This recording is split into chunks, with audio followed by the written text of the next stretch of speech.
What's good? What's good, people? Let's go full screen first, man. So, how you doing, you guys? It's your boy Cam, football frame of mind. Welcome to the time machine, man. So, we're going back in time to the 1970s, going through all the NFL's best games, best players, fantastic seasons, coaches, everything. We're going through all of that, draft classes, everything through the time machine. So, I want all of y'all to like and subscribe to the channel. Check out the Villain Sports Media channel, man.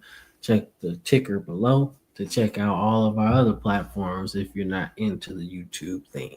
But we're going to continue this with the 1976 season, man. So, 1976, as we do on all of this time machine, we talk about the champion last. All right. So let's go with the MVP of the season, man. MVP of the league in 1976 was Burt Jones, right? So Burt Jones has been on I wouldn't say rapid maturation process, but he's picking up steam when it comes to being one of the league's best young quarterbacks, man. And I would be honest that this was his peak. Well, not peak. I won't say that. I won't say peak. But then yeah, I'll say peak. This was the peak of his career, whether it be injuries or things like that, which I think it was because that's what my boy Brandon was saying. Um, this was the peak for him. Like this was his not going I think last season 75 was his coming out party. I think that was his coming out party. Like, hey, we 10-4. I'm here to stay. I can take my game to another level. That's what I see, right? And the fact that he was able to not only be good, but get better the next season, even in win totals, they were still good. But he was able to take it to a whole nother level, right? Leading the league in passing, not leading the league in touchdowns, but touchdown ratio is pristine, perfect, man. This is kind of what you want. That's how you win games, not turning the ball over, man. I look at a lot of quarterbacks within this era, man. 20 plus interception season. And they wonder why they wasn't winning those Super Bowls against like the Dolphins and then the Steelers and then the Raiders and things like that. That's why they weren't winning. Because they turned the ball over too damn much. It's like those teams knew that they were going to get opportunities to take the ball away, and all the offense got to do is just keep scoring, whether it be three, whether it be touchdowns. Like they're going to be able to do damage, man. And that's what it is, man. That's how a lot of teams, lost Super Bowls, right? So, but Burt Jones, man, this was his best season period, right? I think 75 was like, I'm here. Y'all better pay attention. 76 was, all right, I'm the guy. So I'm going to get me one of them Super Bowls. Didn't happen, unfortunately, but this was like, hey, I'm here right now. I'm the best young quarterback right now, you know? And for a season, he definitely was. And don't get me wrong, he had some other good seasons, but you can't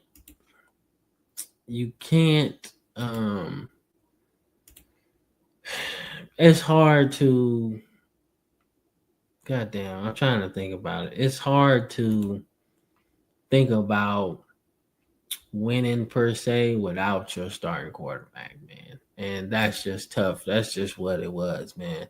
78, I'm pretty sure they had a good team, but you can't win without your starting quarterback, man. You cannot win without that guy. And it sucks, man. It sucks. But for one season, he was the best quarterback in the league. And they got everything they could get out of him, man. And he was on the pace to be one of the greatest quarterbacks in league history, man. I mean, you win MVP and you just think it's going to happen some more, right? And then most of the time you keep being pretty good, right? But yeah. So, but Burt Jones is your MVP of 1976, man. Sammy White, second round pick receiver, wins rookie of the year. Just a cool 10 touchdowns, man, 900 yards, man. He was taking the top off the defense, got a Pro Bowl berth, everything. So he's good, man. Mike Haynes, first round pick, fifth overall, Arizona State. One of the greatest players to ever play the game. I mean, 9 Pro Bowls, 2-time All Pro, Hall of Fame player of the 80s, right? He was good. He started off with New England, right?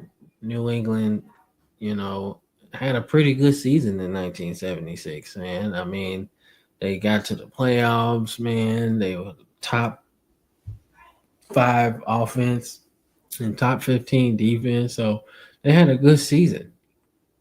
And when you got a rookie getting 8 interceptions, that's a good player to build around, you know. So he did good. Burt Jones, Offensive Rookie of the Year. We talked about that. Jack Lambert winning Defensive Player of the Year, right? At 24 years old. That's crazy. That's how you know how good he was, right?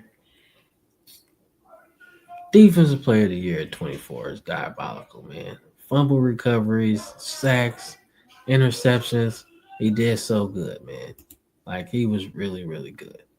Really good. So then, let's get into some stats. Let's get into some more stats, man. Let's get into some stats, man. So those are your award winners for the year. Let's get into some stats, bro. Let's break this down a little bit more. So Fran Tarkenton, and what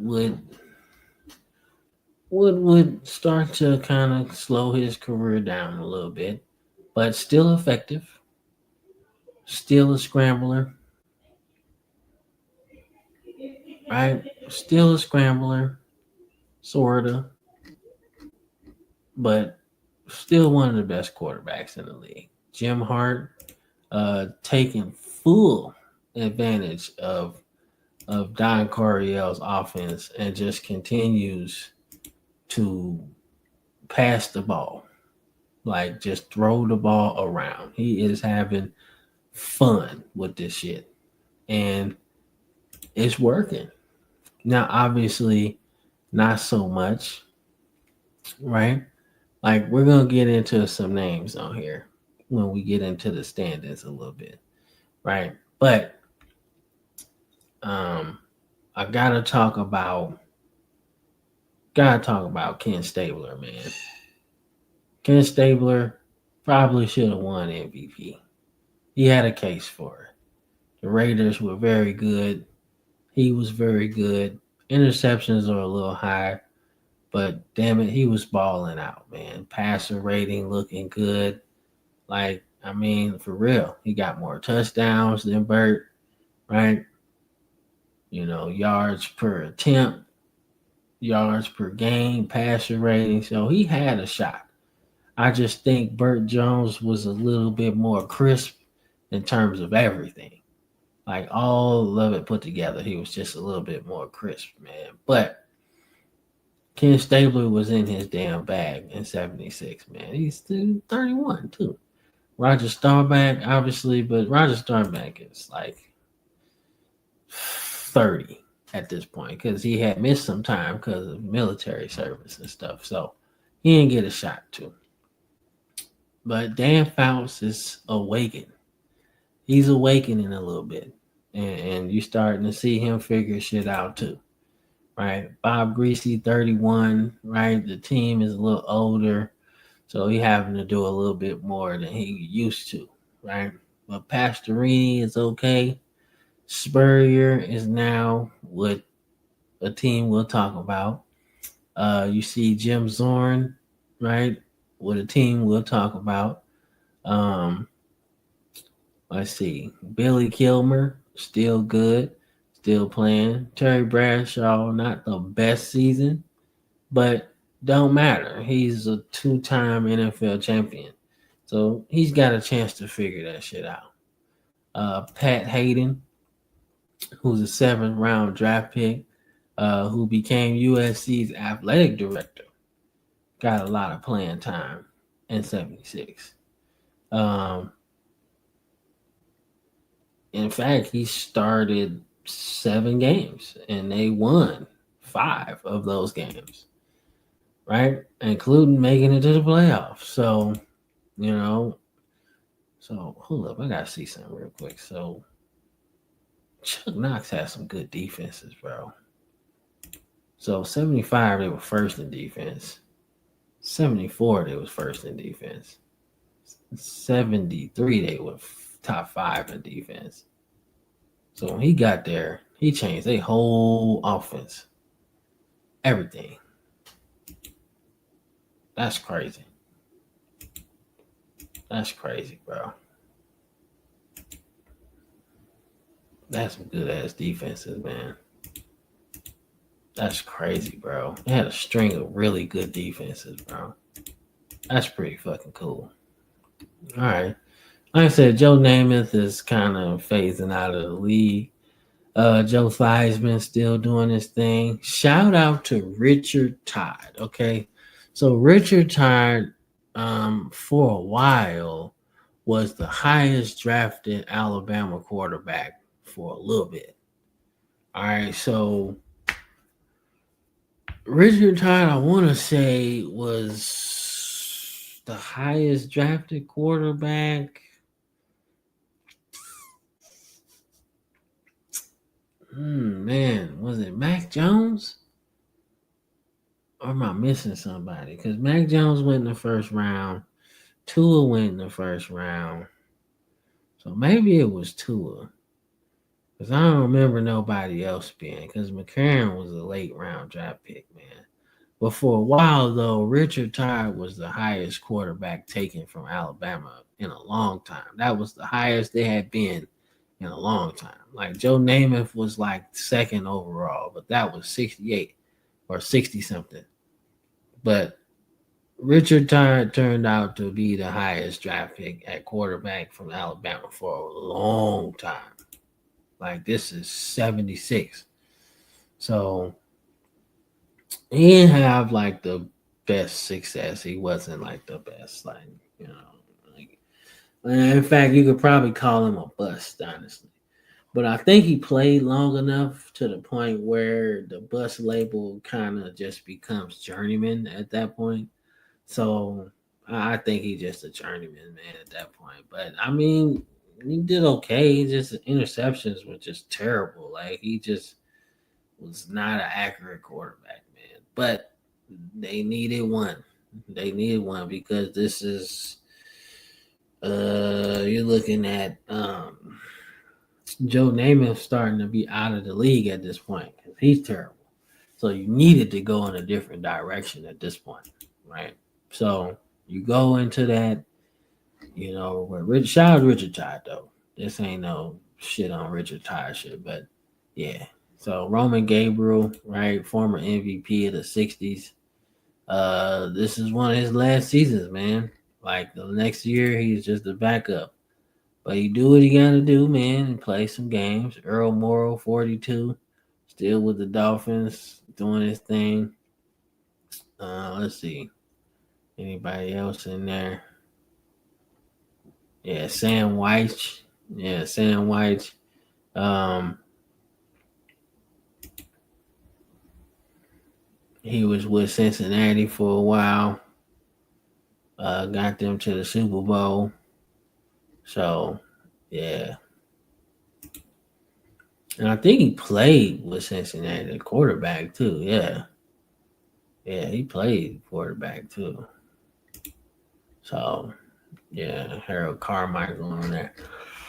Excuse me. So let's talk about some rushing, man. So OJ is still really good, man. He's the leading rusher in the league for Buffalo. And Buffalo was so bad. So bad, bro. They were terrible. 2-12, man. They were bad, bro. Bad, bad, bad, man. Bad. They were not good. But OJ was good. Walter Payton begins his assault on the Russian record with a fantastic sophomore season where he gets 1,000 yards and 13 touchdowns, setting the stage for what would become one of the greatest careers in NFL history. Man, Sweetness was perfect, man, perfect, man. So, but you start to see, man, running backs start to get real good, bro. Like running backs have been good, but boy, you're starting to see some shit, man. So Archie Griffin, if you don't know Archie Griffin, he was the first round pick of 76, but he also is the only man to this day with two Heisman's on his resume, man. One of the greatest college football players ever. And honestly, I don't think he got a fair shot in the NFL for real. I don't think so. Um, I mean, he's a smaller back, so I'm pretty sure that was kind of his detriment at the time. Speaking of that, you got you got running backs in the league that are 6'2", 200. Walter Payton was 200 pounds at 5'10". Lawrence McCutcheon was 6'1", 205. So Franco Harris was 6'2", 230. Chuck Foreman was 6'2", 200 pounds. So like you had Rocky Blyer was 200 pounds. So I think his size was his detriment, and that's why he didn't get a lot of shine for real. But I do think that when you think about Archie Griffin, you think about a guy that should have got some more shine, man. He should have got a little way more shine than that. Although he did play in the Super Bowl in 1981, but he didn't get a fair shot, man, in the NFL, man. But nonetheless, he's one of the greatest football players to ever play the game. Period. College, pro, combination doesn't matter. He's one of the greatest players to ever play, and we're not gonna take that away from him, man. So, Chuck Muncie, uh, 71 touchdowns, man. Started with New England, third overall pick from Cal. Um, what do you do? Second in the Heisman voting, All American. So he was pretty good. Um, John Riggins, obviously, this is his first season in Washington, which would become the beginning of a Hall of Fame career. Um, I would want to say I don't know who's the coach at this time. Is it still George Allen, right?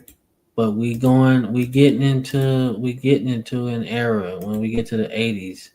We're gonna talk about Joe Gibbs, man. But George Allen is still there, and he's still trying to get that first Super Bowl. Um, but time has passed, man. The league has gotten better, really good, really good, man. Like I said, man, the league was just big backs, man. Little backs weren't necessarily the thing, you know. It changes, of course, as time goes on, right? One good small back changes it for everybody. It's like shit, I need some of that. And that's what happens, man. That's what happens. So um gotta love it. Gotta love it. So but Franco Harris leads the league in touchdowns rushing, 14 yards per carry is Don Calhoun, but I don't really count that because he ain't start for real. But out of the starters, Delvin Williams, let's see, he ended up with a couple good seasons. Right, 76 was one of his best Pro Bowler, so that was one of his best seasons. Lydell Mitchell, Baltimore, he had a couple good seasons as a running back, 75, 76, 77. So he was pretty good. Let's see, Otis Armstrong. I've been seeing that name a little bit. So he had a couple of good seasons. And he was all pro, first team, right? So probably in AFC, NFC. So okay, so yeah, so pretty good. Rocky Blyer with 1,000. Like that's that's crazy production. Crazy production out your backfield. Rocky Blyer with 1,000 and Franco Harris with 1,000. Crazy, crazy production, bro. Like I said, man. So some of them names, man. Let's get into receiving, man. So little uptick, man, in receiving yards. So Baltimore, Roger Carr, first round pick of the 74 draft, benefited from having Burt Jones. I mean, shit, you got a good quarterback. Let me just do what I do. And he had one of the best seasons you could have at receiver, man.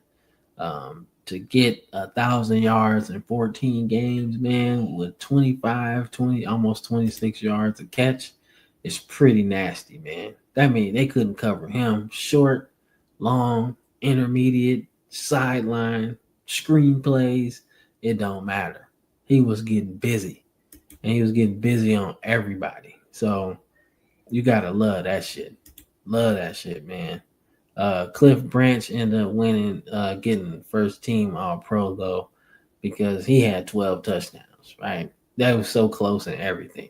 So I'm pretty sure that was one of the closest like All Pro races ever. Right, Roger Carr beat him by 1 yard.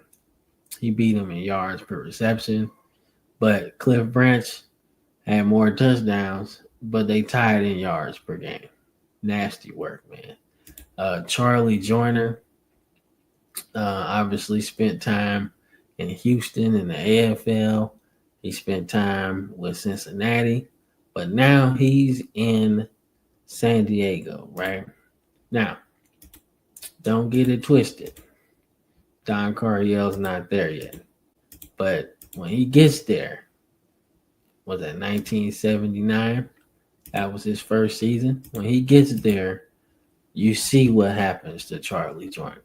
His numbers go up. Now, if he had him earlier when he got to San Diego, that changes everything. Like he would be a lot younger, been a lot faster. He'd have been everything you needed him to be, right? But he's a little older, so he didn't get the full effect of it. But damn it, he used it all. He used the best of his ability, right? So let's talk about Drew Pearson. We didn't talk about him enough. Drew Pearson really was a solid receiver, and I feel like if they had 16 games, like they would eventually switch to, I think he would have had at least maybe one, like three, four, five, five. Yeah, four, five, maybe. Yeah, 5 or 6 1,000 yard seasons, I would say that. And then he would be talked about a lot more, man. But still an all pro, still everything. We got Steve Largent on here, right? And like I said, we're going to talk about the newest teams that have been added to the NFL in a little bit, right? But got to talk about Billy White Shoes Johnson, uh, the inventor, the innovator of the touchdown dance, because he got busy in that end zone. When he got there, he let you know. So, like I said, not the greatest career, but legendary when it comes to end zone celebrations. cold. 15th round pick, and he carved out a career like this. Yeah, yeah. Hall of Fame. He's a all team, bro. Yeah, all team 70s player and 80s player, bro. So I wonder if he was a kick returner too. Was he a kick returner? He sure was. He was a damn good one too. Yeah, he was a damn good one. Couple of touchdowns, couple of punt return touchdowns, bro. So yeah, he was getting busy, bro. He was getting busy. So of course, Ahmad Rashad becomes a four-time Pro Bowler throughout this time, man. Using his change of scenery, man. He obviously was traded to Buffalo. My grandpa had said this because he changed his name from Robert Moore to Ahmad Rashad. Probably a religious name change. And I guess St. Louis didn't like that, which was stupid because they drafted him fourth overall. Made no sense. Fuck you worried about his name for. But that was the time frame. Ugly time frame. But we ain't gonna get into all of that, man. But he made the most of his change of scenery, man. And he did really good with Minnesota, man. And that changed him into one of those ones, man. So he's on the list now. Um, like I said, man, Harold Carmichael still being his alien self, doing good. Paul Warfield, right? Paul Warfield now returns to Cleveland, where he started his career out in the 60s. After a year off in the World Football League that didn't last very long. But he did his thing. He did his thing, man. And that was pretty cool to see. So we still got Charlie Sanders being one of the best tight ends of his generation. Um, I'm trying to see. I think I've seen Dave Casper on here somewhere. Yeah, Dave Casper continuing to be one of the greatest tight ends of his generation, right? He's at the peak of his powers, including all pro seasons and four straight seasons from 76 to 79, well, to 80 when he got traded to Houston. But that's pretty fucking awesome. So, yeah, man. Um, that's pretty damn good. And shout out Chuck Foreman, man, for not only being one of the best running backs in the history of the game, but being one of the more underrated dual threat running backs because 73 catches is crazy for the running back, right?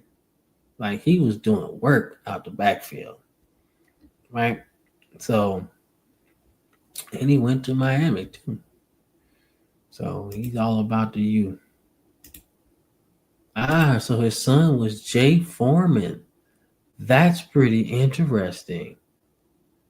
Wow, that's interesting. Jay Foreman had a really interesting career. Like I said, he was good for a minute, man. Houston obviously just started, but he made the most out of that opportunity being on an expansion team. Um, he was good. He was good. He carved out a pretty good career, man. But I remember playing with him on Madden a lot. He was pretty good. You pick him up in free agency, man. When you're trying to rebuild your team, he pretty much always gets a Pro Bowl because he's gonna tackle everything. So yeah, that's pretty good. That's tight. I didn't know that. All right, so let's get into some defense, man. Let's get into some defense. So interception leader is Monte Jackson, second overall pick, San Diego State. Um, so this is his sophomore season. He's an all pro with 10 interceptions and 3 touchdowns. So guess what? Don't throw his way because he's gonna score on you too. So they didn't learn their lesson. And he's a Super Bowl champion too. So gotta love that. Gotta love that. Right? Tom Jackson. We talked about him in the last episode. 7 interceptions from the linebacker position is crazy. And no Pro Bowl. That makes no sense. That makes no sense at all. Let's see. So then we got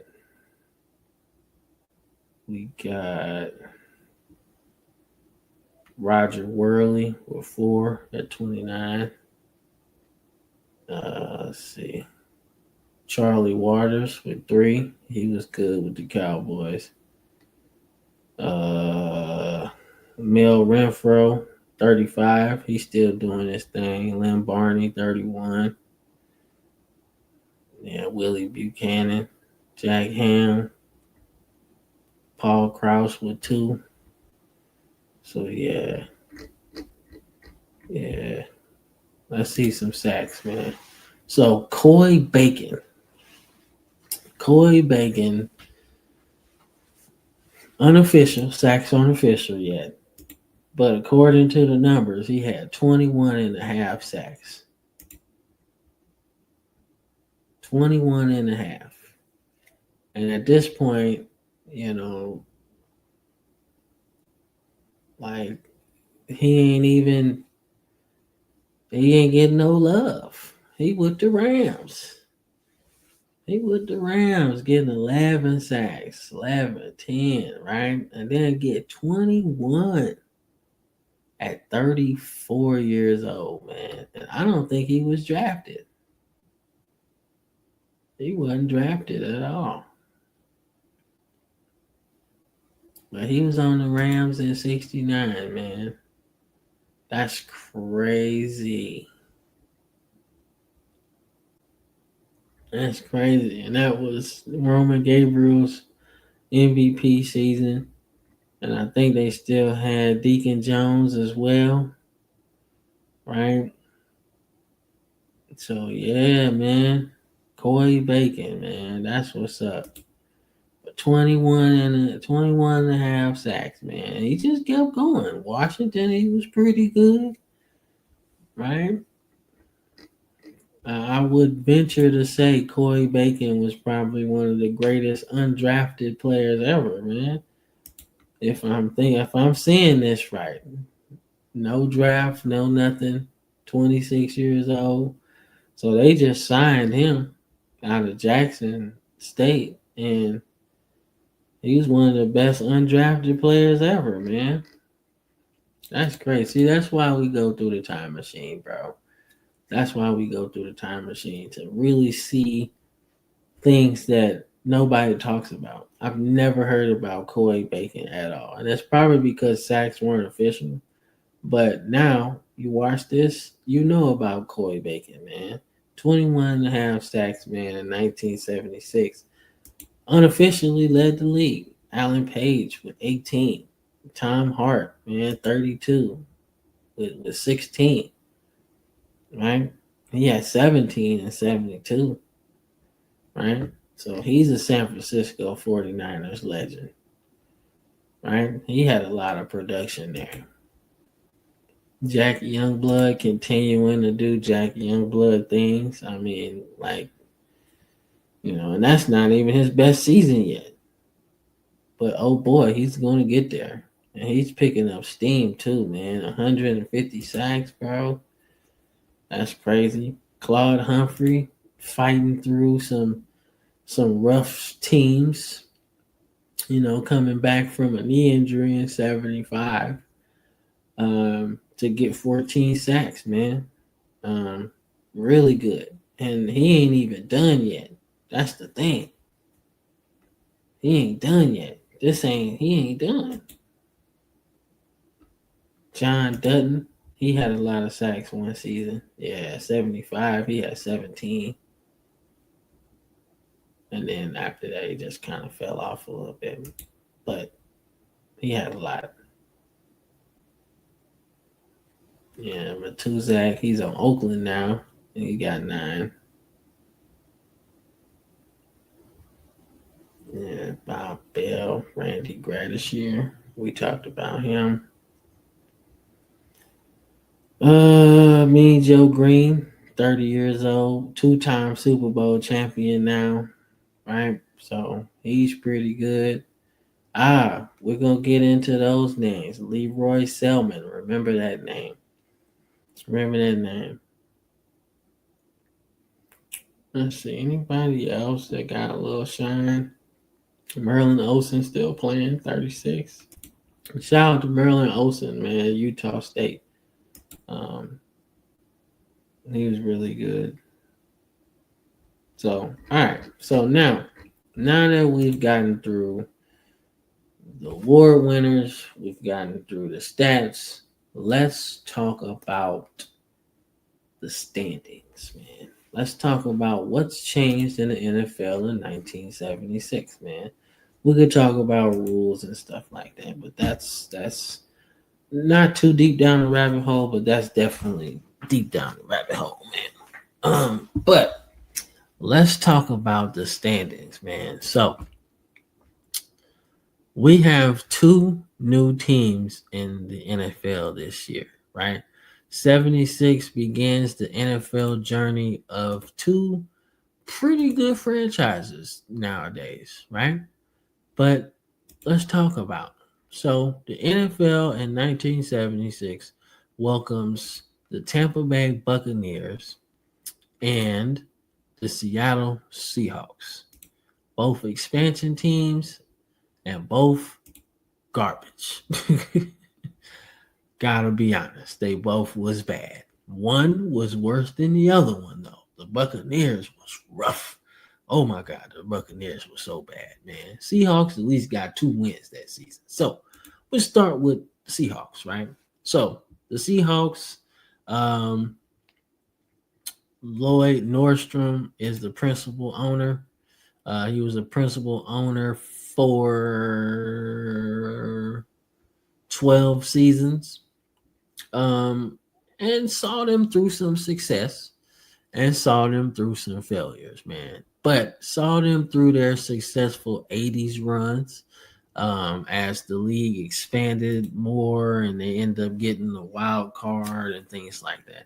So they had some success under Lloyd Nordstrom, man, but definitely not the success that they would ultimately have under Paul Allen.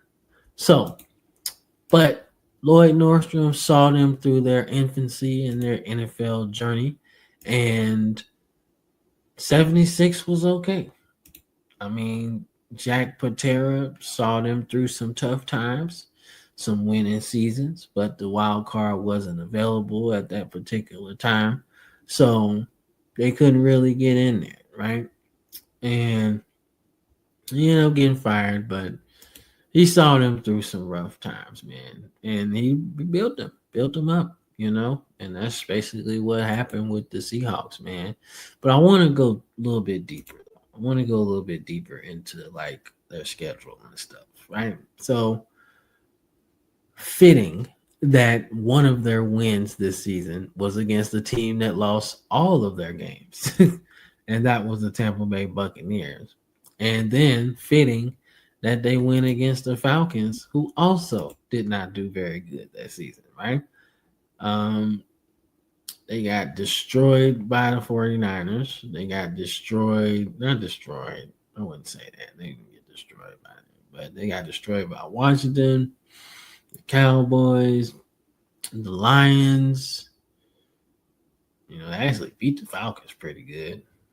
They didn't even beat Tampa Bay that good. The Saints beat them bad, and the Saints were terrible. But shout out to Hank Stram, though. After winning Super Bowl, I want to say Super Bowl 4. Still wanting to coach, man. Still wanting to coach and still wanting to do his thing, man. But nonetheless, the Seattle Seahawks. Let's get back into them. That's a couple things I wanted to talk about, though. So you look at Seattle at this point, right? And I have to mention some players that would become Seattle Seahawks legends, and some would be run for political office, right? But we got to talk about some important players within Seattle's like early history, right? And one of those players was quarterback Jim Zorn. Quarterback Jim Zorn uh, Not the well, I'm not gonna say not the biggest because that's actually he's actually taller than I thought he was, right? But one of the more important players within the history of their team, right? And he was good, and he saw them through some tough years, including being an All Pro a couple times, man, Offensive Player of the Year, right? He was really, really good, man, like underrated good, you know. And for Seattle to be an expansion team, and for them to win 9 games 2 years in a row within 78 and 79 was pretty good, man. Pretty good. Like he was the perfect quarterback for them early, right? Let's just fuck around and find out, man. I mean, I would say one of the players, one of the better undrafted players in a sense, because you gotta think, man, it's tough being the starting quarterback on an expansion team. I don't care who the fuck you are. It's never gonna work well for you because you basically throwing players together. You don't know nothing. Y'all don't know nobody. Y'all trying to just make it through year one, and then we'll build from there, right? So that's really what it is, man. But he saw them through some tough times, man. And Jim Zorn actually was a head coach for a while. Um, So he was an offensive assistant at Boise, quarterbacks coach too, offensive coordinator at Utah State, and then gets let's see, he goes to Minnesota to be the quarterbacks coach. That's college. Then he gets back into the NFL in the late '90s with the Seahawks, and then um, he gets the quarterback's coach job with Detroit, and then returns back home to the Seahawks, man, and sees them through their Super Bowl run in 2005. Um, and then gets the head coaching job at Washington, man, which wasn't necessarily the. It wasn't like I don't know. I ain't feel like that was like the hire I was expecting. I wasn't expecting that shit. He was he had seen them through some good stuff. But that's the kind of hire that this owner, Daniel Snyder, that's the kind of stuff he would do. He would just hire anybody, bro. Anybody. He would hire anybody. He would sign anybody. Don't even fit the team scheme. That's how crazy that was, man. But it ain't work out. It was like a one and done type of thing, and then he was out of there, man. It wasn't fair. But he ended up landing on his feet with Baltimore and everything else, and then he was with the XFL, with the Seattle Dragons and everything. So he did some good stuff, man. He did some good stuff, but he was important. But I tell you who else was important, bro. And one of the greatest receivers to ever play in the NFL. I want to introduce y'all to Steve Largent. Steve Largent, fourth round pick, 1976. This guy was a premier route runner. He had the greatest hands. He gave up his body to catch everything. Like he took route running and made it into a science almost. No matter what it was, out route, comebacks, go routes, post corner, go routes. The crossers? It don't matter. He ran them all perfect. And when you think about Steve Largent, you got to look at these numbers, man. Steve Largent in year one on an expansion team, might I add, came out the gate gunning. Not gonna beat you over the top like that, but you had to stay with him in coverage. And when I say I would venture to say that he's a part of the route running extraordinaires that we started to see throughout the 80s. The guys that, of course, you got your speed guys, man, but you start to see the technicians kind of take shape. The people that caught 100 passes, 80 passes, 90 passes, right? Always in motion. Started with Steve Largent, man. Like he was legit, legit, man. I mean, year three, he was already probably one of, if not the best receiver in the league. Like he's at least top five in the league, and that's year three. Steve Largent was a legend, man. Like he is a legend. I mean, look at them numbers, man. 13,000 yards, man. 100 touchdowns. Like, how many years did he catch 1,000 yards? One, two, three, four, five, six, seven, eight. Eight. And if he played all the games in 87, that would have been nine. 100 touchdowns, Pro Bowls, all pros. Like, led the league in receiving twice. Like nasty work. Nasty. He was giving people the business, man. And he won Walter Payton Man of the Year too. So like giving back. I love to see what he did in college, man. 1,000 yards. Like, what are we doing? What are we doing, bro? 500, 800, 14 touchdowns, 1,000 yards, 14 touchdowns. Like, what are we doing? Disgusting, filthy. One of the best. One of the best, man. And I think he ran for office too. So he ran for like governor or congressman or something like that in Oklahoma. So he was good. All right, so they haven't really hit on defense yet. So I don't really know per se what was done on defense because they ain't got there yet. They, like I said, they literally just started playing and they weren't necessarily there yet defensively, but they do pick up some pretty good defensive players. Now I want to know how. I want to see something else. How long did he play with Seattle? So he didn't get a chance to play. He didn't get a chance to play with Cortez Kennedy, but he did get a chance to play with Easley. I want to say Kenny Easley, who was one of the best safeties in the game.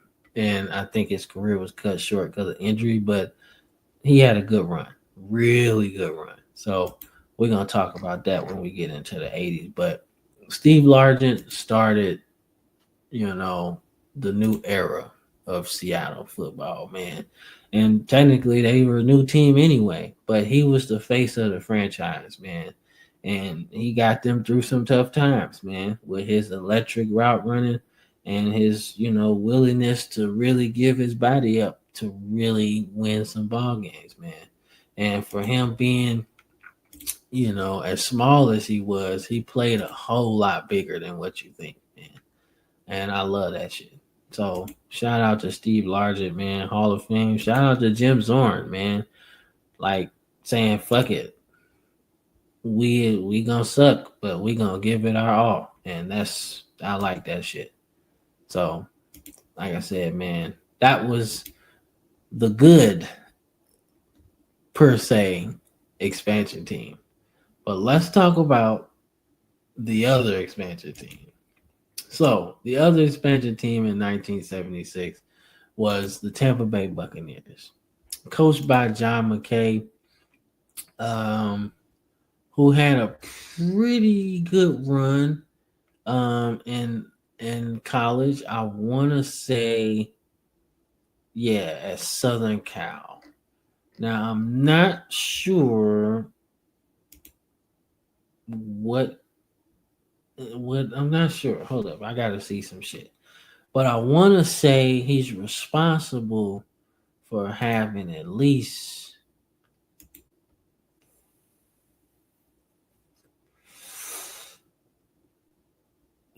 hmm, three three Heisman winners.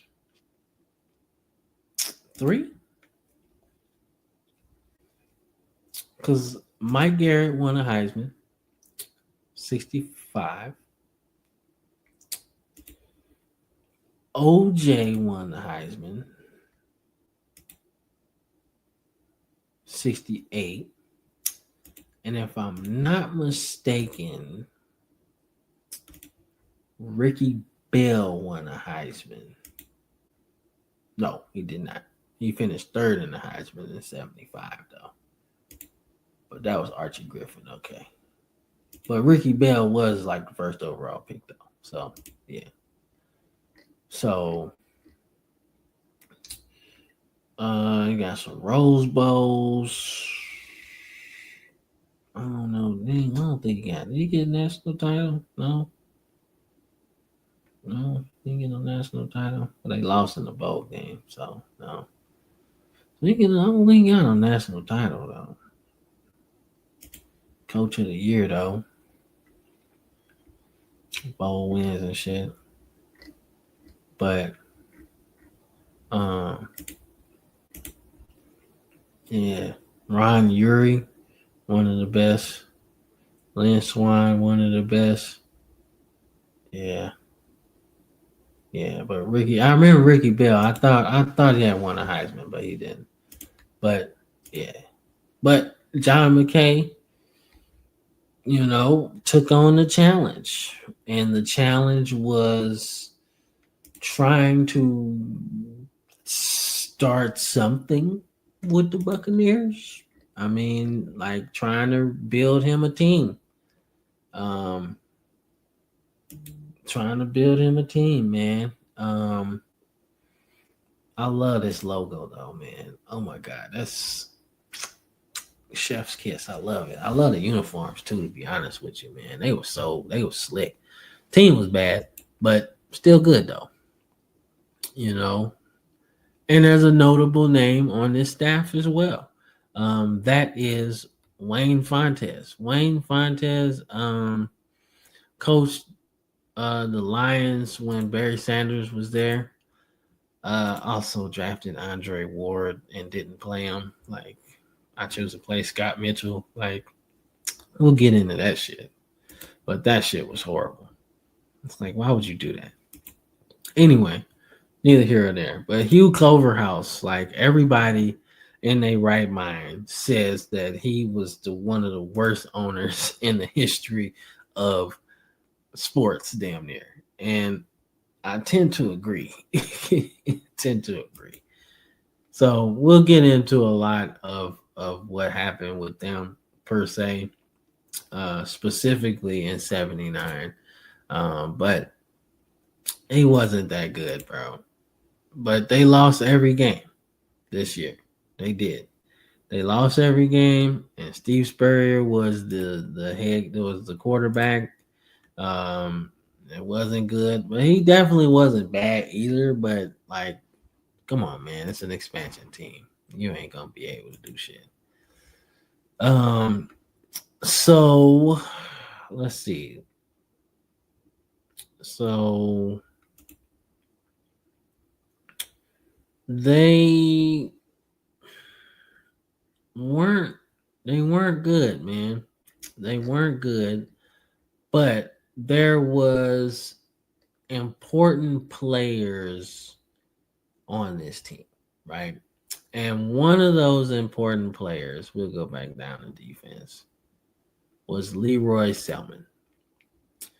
Leroy Selman also had some siblings that were pretty good too out of Oklahoma, right? But Leroy Selman was Mr. Buccaneer, man. He was their first pick ever. And he was good, dog. He stayed with the team for his whole career. Saw them through the good, saw them through the bad, saw them through rebuilding, rebranding. Like he was Mr. Buccaneer. And, he had a good career, man. What can you say? Being the face of the franchise, it's just what it was. It's just what it was. He was that good. And they built around him. Um, and they did their thing. They did their thing, man. So shout out to the Buccaneers, but boy, this season was rough, man. This was a rough season, man. But they got their bones. So let's talk about the teams that did do good, though. So Burt Jones is MVP of the league, and the Colts are in the playoffs, right? Joining them from the AFC East is the New England Patriots, right? Who had a good season on offense and defense. Um, and I would venture to say that Sam Cunningham had a good year. So that's good. I'm thinking they had John Hanna on this team too. Yeah, I want to say they had John Hanna on here too. But I can check out the damn roster real quick. I want to say they had John Hanna on here, man. Yeah, they had John Hanna on here. Yeah, John Hanna was a beast, bro. He's a beast. Alabama. Yeah, he was good as hell. But they make the playoffs as a wild card. Pittsburgh wins the Central, of course. Oakland is actually the best team in the league. They are 13-1. So they take care of business. And they take care of business. And their only loss was to New England. And boy, they got the shit beat out of them. That was disgusting. Jesus. That was disgusting, dog. That was nasty. That's the only loss, man. Only loss. Ken Stabler was okay, but like they couldn't stop Cunningham. They couldn't stop the run. Daryl Stingley. I want to say that's Derek Stingley's dad. Yeah. So he had some yards in the game too. Merlin Briscoe had some yards. Like they got told the fuck up in this game, bro. Like they did. They got told up. Yeah, but that was their only loss, bro. They could have been undefeated, bro. They could be undefeated, but it probably woke them up though, because they ain't lose no more games the rest of the season, man. So yeah, but they lost that game, bro. Calling me, man. Call me later. Shit, trying to work here, man. Shit. All right, the Cowboys win the East, and the Vikings win the Central, and the Rams win the West. So let me see the Rams. Hold up. Let me see who the Rams got. They got Chuck Knox. It's still Ron Jaworski. So they had like a 3 quarterback system. Shit. Pat Hayden won. They got like rookie of the year votes and shit. Lawrence McCutcheon had a pretty good year too. So yeah, they had a pretty good team, man. That's interesting. The Rams have a pretty good like running back lineage, man. If you think about it. Think about it real hard though. If you add McCutcheon to it, right? Because he was pretty good. You had Eric Dickerson, Marshall Faulk, Steven Jackson, um, Todd Gurley. So yeah, they got a pretty good lineage of running backs, man, with the Rams history, bro. But the wild card representative is the Washington Redskins, man. Just beating out the Cardinals. Of course, the Buccaneers are the worst team in the thing, man. So, but the draft, Leroy Selman, Mike Haynes, Richie Todd, Muncie, right? Some good players there. Archie Griffin, we talked about him. We also talked about who else on that list, man? Mike Barber. He played to 85. Dewey Selman. Leroy Selman's brother. I told you he had some brothers that were pretty good too out of Oklahoma, man. So, yeah. And he got drafted by Tampa Bay too in the second round. So, there you go. Nice. Um, Let me see.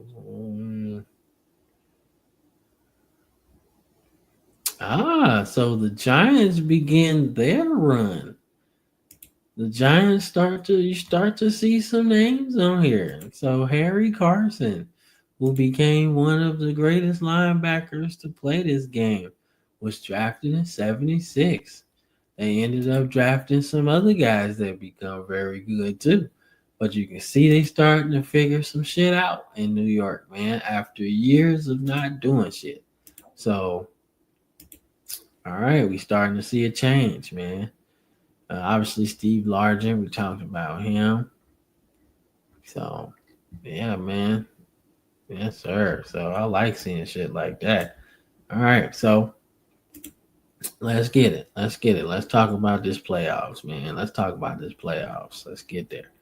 Let's get there, man. So, 1976, December 18th, we go to the divisional round of the playoffs, man.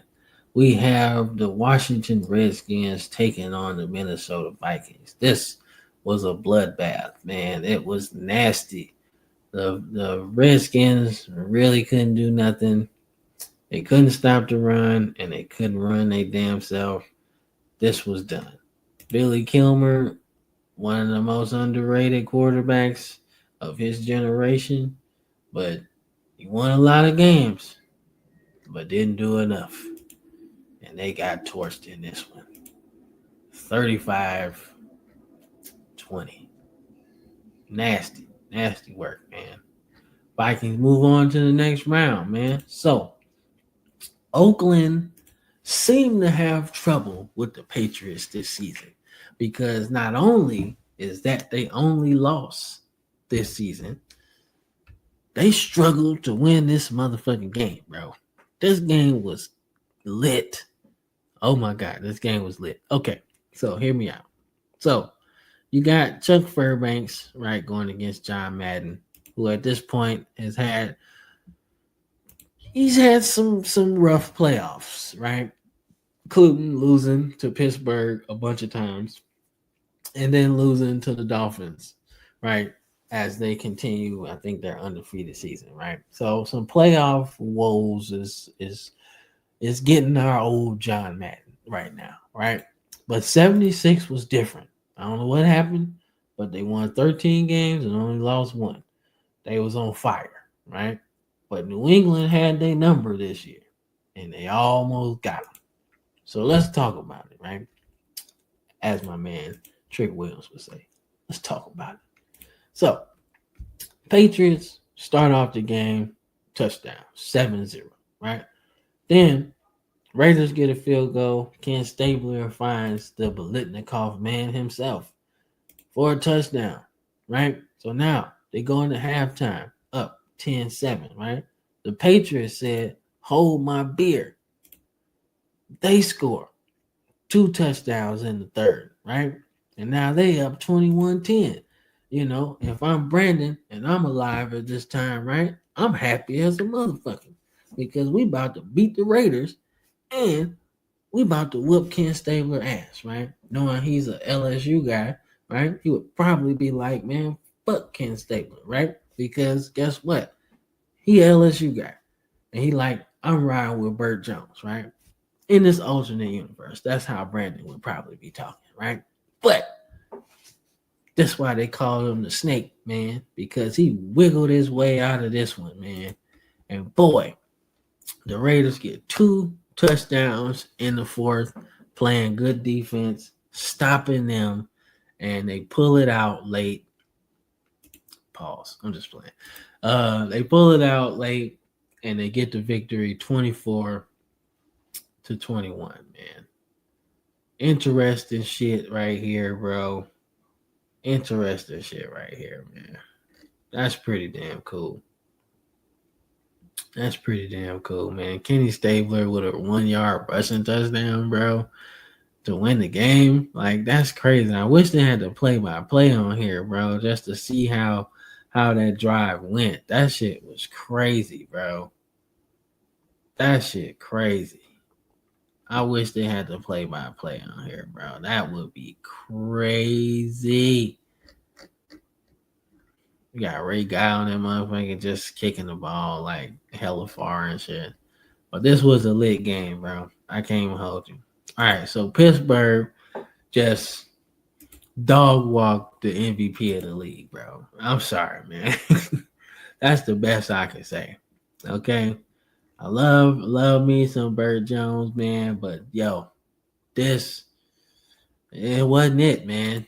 But that's just what the Steelers do. I told y'all if you watch episode 4 or part 4 to about 7, I'm gonna tell you this to the end of time. You have to go through Pittsburgh if you want to win a championship. Either division, either conference, don't matter. You have to go through Pittsburgh to win. And they put the whooping stick on him. Terry Bradshaw, who had kind of a regular season, like nothing too crazy, just like, all right, we playing, this what we doing, whatever. It ain't like too crazy. It's not his best season by any means. And they still win. They still win, and they still win pretty convincingly, right? I mean, they hold Baltimore to 71 yards rushing, which isn't necessarily a terrible thing. But when you're down as much as they were down, that's it, man. But what's crazy is this game was close. This game was close, man. Like going into the second quarter, I mean, it's 9-7. I'm not sure what happened, but the bottom fell the fuck out. And that was it. Between Terry Bradshaw playing like MVP of the Super Bowl, Terry Bradshaw, that's over, bro. That shit was done. Done. And like I said, man, Franco Harris is probably one of the greatest postseason running backs ever, bro. Every year they've been in the playoffs, he giving somebody 120 plus. And it ain't stopping this one either. And Reggie Harrison gave him 2 touchdowns in the playoffs, right? Unsung hero, right? Lynn Swan giving you 77 and 2 touchdowns. You know, like just nasty, bro. That's just an ugly ass game, bro. That's just ugh. I feel bad for Burt Jones, man. I went MVP and then this shit. But and they was at home. Like that's what made it even worse. They was at home in Baltimore. Oh, nasty work. All right. So in surprising or non-surprising fashion, the Rams have this defensive game. I mean, they literally stop Dallas in their tracks, man. I mean, Dallas couldn't run, they couldn't pass, and to be honest, the Rams couldn't pass either. Pat Hayden did not have a good game, man. But you know what they did do? They ran the fucking football. And that's how you win around this time, man. If you can run, you can win. And Cowboys couldn't do that shit. But this was what you expected from the Rams, man. They got the number 3 defense in the league, scoring defense wise, and they good as hell. And they stopped Tom Landry, man, and they beat them on the road. So that was a big game. So let's get into championship weekend. Championship weekend, December 26, 1976, man. We're about to bring in the new year with some football, man. So let's get into it, man. So the Rams, you know, their Super Bowl chances running out, man. They didn't get it done. Minnesota, take them down, man. You got Pat Hayden trying to bring them back. They couldn't do it, right? Sammy Johnson gets a touchdown run, and that seals it in the fourth, man. So Pat Hayden, I mean, look, legend, USC athletic director at one point. It's just tough, man. I mean, McCutcheon gave him 100, right? But once again, turnovers will lose you every time. They will make you lose every time. You have to take care of the football, man. And when you have, you know, 4 turnovers to a team's 2, no matter how much you outgain them, you're not going to win. Fran Tarkenton had 1 turnover, right? But that's all they needed. That's all they really needed. And quite frankly, I think the Rams were the better team in this situation, man. Even though they were on the road, I think the Rams were better if you're looking at defense, man. To have like the number 3 defense, and well, I take it back. They were not the better team, especially on defense, because the Vikings had the better defense, right? But I still think, man, the fact that they were able to like hold the Cowboys under them, I'm thinking they might be able to win this game if they just take care of the football. But then again, you got to look at the situation where Pat Hayden is like a rookie going against Fran Tarkenton at this time, who's a fucking like 18-year vet almost. Like he's like a 16-year vet trying to get his first Super Bowl. So like I don't think you could expect them to do anything, but still they had a better offense than them, specifically running the ball. So I don't know what happened, man, but I guess experience sometimes wins, man. But the Vikings win this, and they're going to the championship game. They're going to the Super Bowl, should I say. So, now we get into the good shit, okay? We get into the good shit.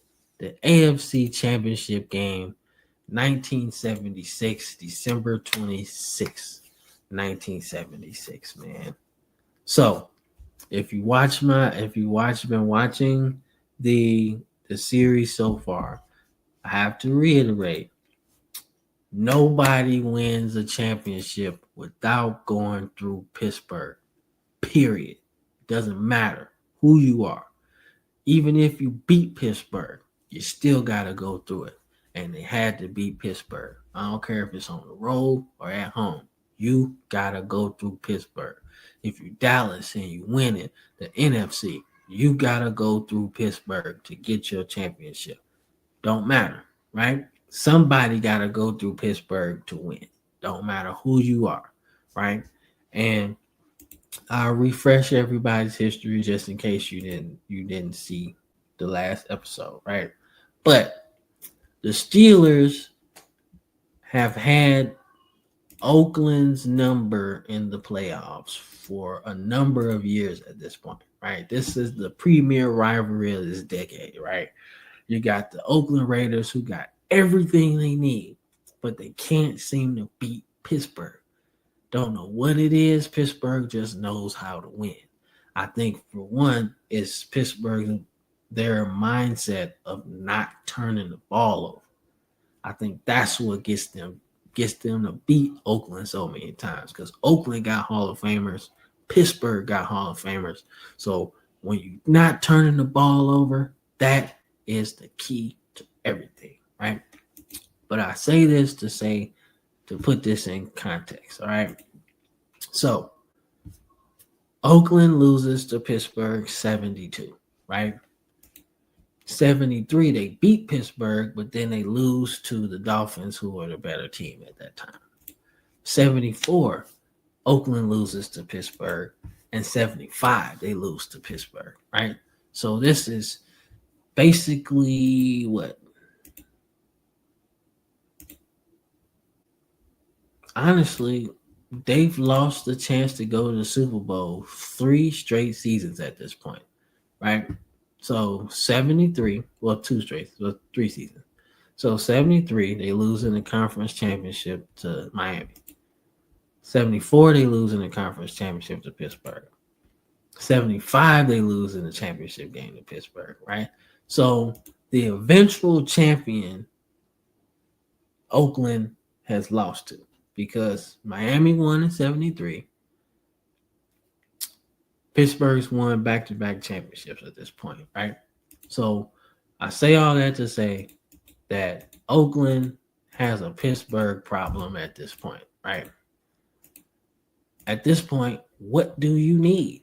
What else do you need if you're Oakland right now? What do you this is your best chance to get them. Terry Bradshaw's having the down season. What do you do to beat these guys? And I would love to know what was going on in John Madden's head. Like, yo, I have to beat these guys. What are we doing wrong? What are we doing wrong? Like, what happened to the point where we can't beat them? But you know what they did in 1976? They beat the shit out the Steelers, bro. They beat them up, man. They beat them up, man. What got into them in this game, bro? I'm not sure what happened in this game, but the Raiders said, hey, we standing on business. They ain't beating us again. And that's what exactly they did, man. So Pittsburgh, I mean, you look at the game, the Raiders come out fast, right? They get field goal, touchdown. We take it into halftime, 10-0, right? But nobody's excited because you already know how Pittsburgh is. Nobody's excited about that. I wouldn't be. Nope. So Steelers get a touchdown, but Ken Stabler said, watch this. And he gets another touchdown. And then just for good measure to make sure that the Steelers are done this time, he gets another touchdown. 24-7 is the victory. They win at home in the Coliseum. And they going to the Super Bowl. And they ain't been to the Super Bowl in a long time. So the Raiders haven't been to the Super Bowl at this particular time. They haven't been to the Super Bowl since Super Bowl II. And that was 1967. So that's almost 10 years of them trying to get back to the Super Bowl. But they conquered their demon or their bugaboo or whatever in Pittsburgh. And they beat Pittsburgh at their own game. I mean, Pittsburgh really had the running game going against them every time they would lose. Franco Harris would go the fuck off, and that would be over and done with. Zero, zilch. Like, they couldn't stop it. But they beat them at their own game. Pittsburgh turned the ball over, which is very uncharacteristic. But Oakland beat them on the ground. You know, they had a combination of guys doing work. Ken Stabler didn't turn the ball over. And they got after Terry Bradshaw, man. And he threw an interception and he got sacked a little bit, but he was 35 for 14, just mad uncomfortable. And they lost, man. They took this game away. And, you know, this would be Madden's first chance at a Super Bowl. And he did his thing. He did his thing, man. And they would be playing the Minnesota Vikings. And this would mark the 4th time that Bud Grant has been to the Super Bowl, as he's been the head coach of said Vikings, man. This will also be the last time he makes it to the Super Bowl. But he's won the NFC 4 times at this point. But this will be the last time he had an opportunity to get one, man. As the league changes, losing players, the purple people eaters is getting old, right? It's just what it is, the natural evolution of the game, right? New teams come up ready to take your spot. And that's what happened. That's why it's important when you get to the Super Bowl to try to win that motherfucker. Because trying to get back, that shit ain't easy. Especially when your team changes and other team changes. You're not gonna be the same team year after year, right? And that's what happened here, man. Um, Oakland took care of business, man. So we're in Super Bowl 11 at the Rose Bowl. So we're in Cali, baby, right? So from the jump, Oakland like set the tone, man. We scoring on everything. We scoring on everything. It don't matter, you know. We're scoring on everything. Everything. It don't matter what it is, bro. So they end up getting a field goal, right? Second quarter, early on, right? And then Ken Stabler, middle of the second, touchdown, Dave Casper, right? Minnesota gets a touchdown. No, I lied. That's not Minnesota. He played with the Raiders. Raiders get another touchdown. 16 nothing, right? Now, we in the second quarter, well, we in the second half, and they still ain't did shit. It's 16-0, right? Then we get into the third quarter.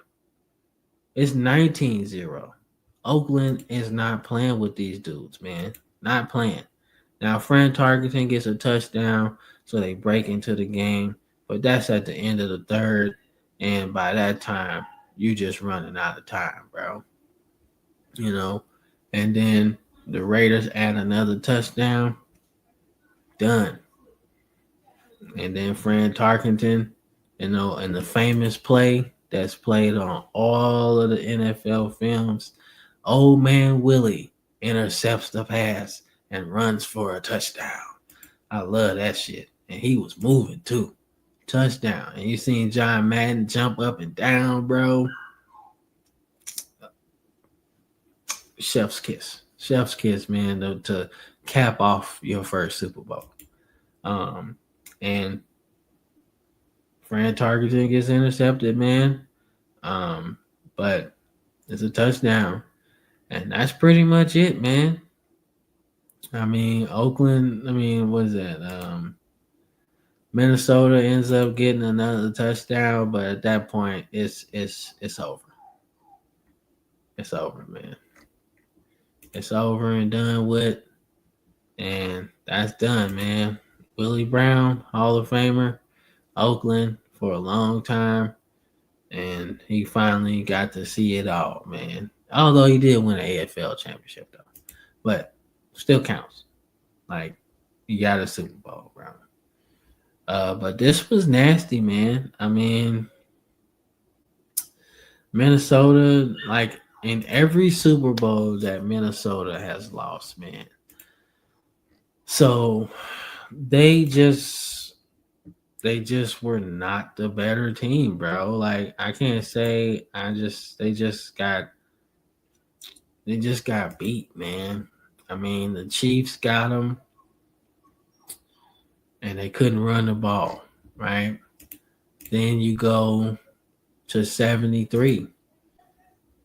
You go to 73, right? And the Dolphins, too much. They couldn't run the ball. Then you go to Pittsburgh in 75 or in 74. They couldn't get nothing going on offense. The Steelers, they shut them down. 17 yards on 21 carries. Nothing. And then you go to 76, and it's like the same thing. You can't get offensively going. Nothing. Turnovers, you can't run the ball and you can't pass the ball. Like, and the other team's constantly in attack mode. Like, that's every Super Bowl that they lost, they were pretty much destroyed in, man. And that sucks, bro. That sucks because they had some good ass teams, bro. But that is 1976, man. The Oakland Raiders are your Super Bowl champions. And honestly, this is one of the better teams in NFL history, if you ask me. Like, they got one of the best records in NFL history. Like, points per game is crazy. Like, they beat everybody ass pretty much, bro. There's some close games in there, but 25 points a game, bro. It's crazy, right? It's one of the better teams in NFL history, honestly, bro. I don't know where it ranks in teams of all time, but the 76 Raiders is pretty damn good. They was pretty dominant, man. And they was dominant wire to wire, too, man. They didn't really fluctuate too much. And they got it done, man. So, let's check out, who was drafted in 77 before we get in there, right? So we got some people to talk about, baby. Yes, we do. We got some people to talk about. Baby. And this shit gonna be fun, man. We're gonna talk about 1977, baby. 1977. Let's talk about it. On the next one, baby. On the next one, man. So I want to say thank you to everybody who's going to see this when it comes out, man. I hope you enjoy my enthusiasm. I hope you enjoy going through time, man, and talking about the NFL, man. But we closing in on the end of the series, man. I can't believe it. It's been a long ride, man. I definitely didn't want it to go this particular long, but I will say I appreciate y'all for staying with me this long, man. But I will catch y'all on the next one when we talk about 1977. Good year too. Peace.